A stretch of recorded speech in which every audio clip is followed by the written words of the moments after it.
Sadly, earlier this week we lost one of the all-time greatest guitar players, Allan Holdsworth. In his honor, let's check out this sick lick that he laid down on his solo on Inner Urge.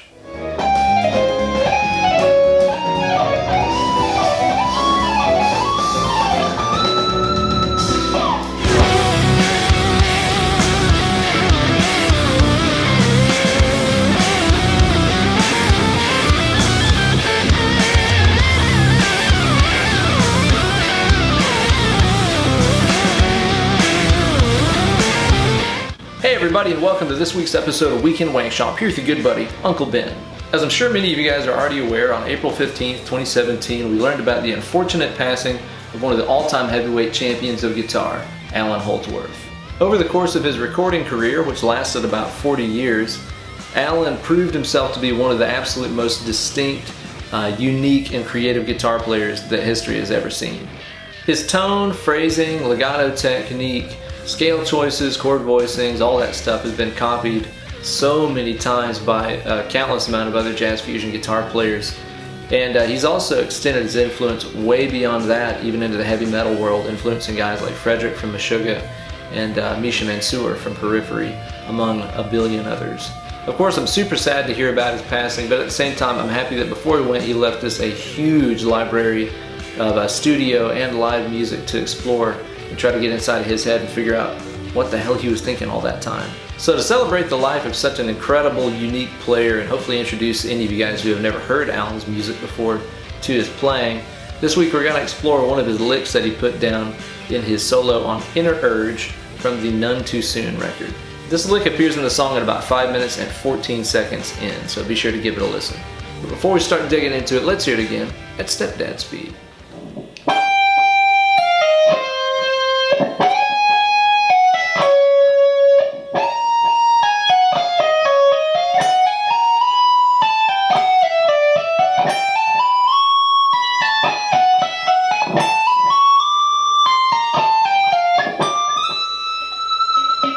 It's actually harder to play slow than it is fast. Don't forget to get the tab for that over on my Instagram page at Ben Eller Guitars. So first things first, the chord changes to Inner Urge are really complex. And so basically what Allan is doing over here is he's playing kind of on a chord by chord basis. He's playing this scale against this chord and then changing scale when the chord changes and all that kind of thing. So I always get a lot of comments and stuff asking, hey, what scale is this? I can't really say this is any one particular scale, and this is not the kind of lick where it's like, play this in the key of C and have fun. It's not really like that. This is very much tailor-made to suit these chord changes, so be sure to learn those chord changes to the tune as well so you can understand how this lick is working. So what you're going to do to start this lick off here is to play the 15th high E, then pull off to 13, then pull off to 11. After this, play the 13th fret on the B string.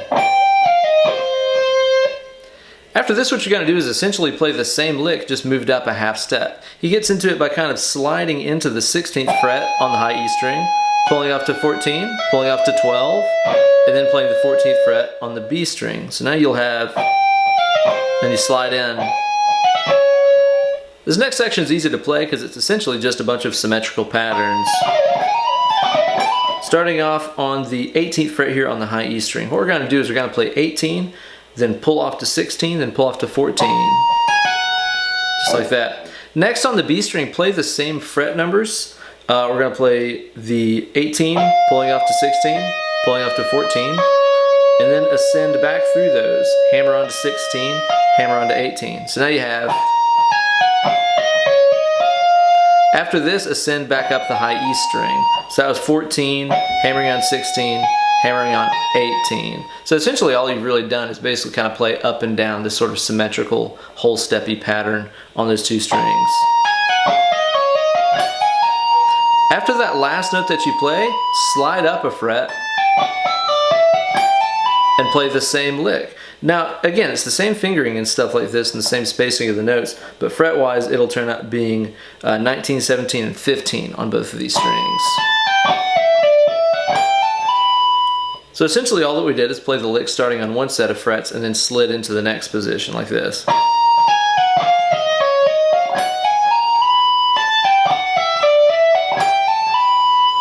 So where you've left off here is by hammering on the 19th fret onto the high E string. Right there. Next, what you're gonna do is slide that up a whole step to 21. Play the same lick. You'll be doing 21, pulling up to 19, pulling up to 17.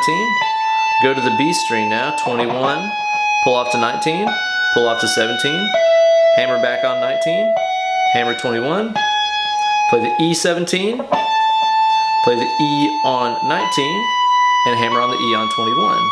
So that was just... So that lick had us leading off by hammering on the 21 on the high E string, right? Next, slide up a fret to 22, pull off to 20, pull off to 18. Then on the B string here, we're only gonna play part of the lick. We're gonna play 22, pulling to 20, pulling to 18. So just those three notes. Like that. And that's to set up the last part of the solo, which is the 22 on the high E string, sliding to 24. Just like that. Okay, let's take this through all together here. We had the kind of minor feeling arpeggios here, starting off on the 15th fret high E string. Then that slid up a fret. Then we have the kind of symmetrical patterns here, which started off on our even numbers of 18, 16, and 14. Slid up a fret. Slid up 2 frets. Slid up 1 fret. And then lastly, that last slide on the high E string here from 22 to 24. Rad.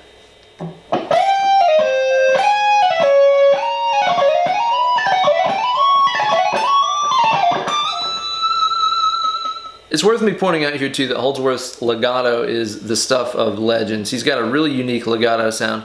I am not at all proficient at it. I would never claim to be, but I want to give you guys a quick heads up on what his legato technique is about, specifically his pull-offs.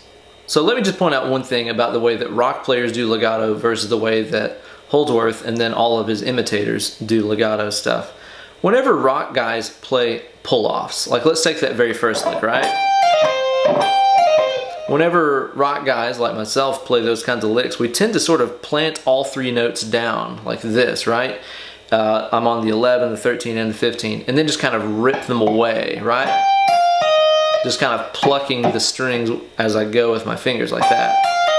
That's a sound that I've heard Holdsworth say that he absolutely hated. He said it kind of sounded like a little bit of a cat meowing in front of the note just because of that slight sharpness that that pull-off will give. So he started approaching legato in a much different way to get an almost more smooth and reedy horn-like sound out of his playing.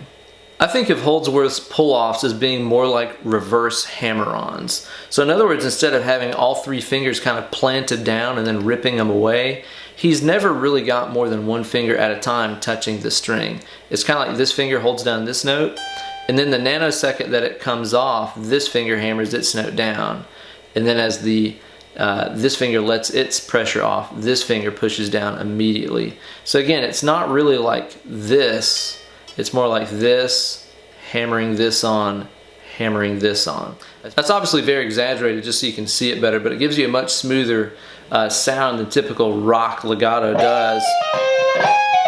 And that's really integral to nailing Holdsworth's sound. Again, I'm not great at it by any means. I'm more of a rock legato kind of player myself, but just thought you should know. If you want to hear some guys that can really nail that Holdsworth style legato way better than I can, definitely check out some of Frederick Thorndendale's earlier stuff with Meshuggah, like the None EP and Destroy Erase Improve, and his solo record, Soul Niger Within. My buddy Teeman did a whole bunch of that style of legato stuff with his band Exevious as well. They've got a couple of records you can check out. And also be sure to search here on YouTube for Marshall Harrison. Just search for like Marshall Harrison, Allan Holdsworth or something like that. I'm sure you'll find some of his lessons. He's got a lot of really great insight on mastering that technique and adding it into your playing.